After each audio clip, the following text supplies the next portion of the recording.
તમારી કમ્યુનિટીના લોકોને વધારે સારી રીતે એક્સેપ્ટ કઈ રીતે કરી શકીએ, કમ્ફર્ટ કઈ રીતે આપી શકીએ, મતલબ એના માટે અમે અમારી જાત પર શું કામ કરી શકીએ? સૌથી પહેલું સાંભળો. જે વ્યક્તિ બોલે છે તમારા બાયસને સાઈડમાં મૂકીને સાંભળો. પહેલી વસ્તુ, ખાલી કાન ના ખોલો, મગજ પણ ખોલીને સાંભળો. પહેલી વસ્તુ. બીજી વસ્તુ કે એની સિચ્યુએશન સમજો કે કઈ સિચ્યુએશનમાં છે. આપણે જે એમ્પેથેટિક વર્ડ યુઝ કરીએ છીએ ને એનો રિયલ યુઝ કરો.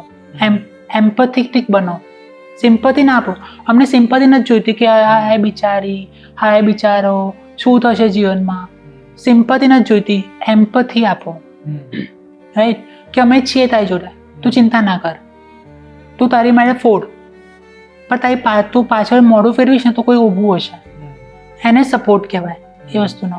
સો જસ્ટ અગર તમે સિરિયસલી એક્સેપ્ટ કરવા માંગો છો કાં તો જાણવા માંગો છો તો સૌથી પહેલાં ક્વેશ્ચન્સ પૂછો.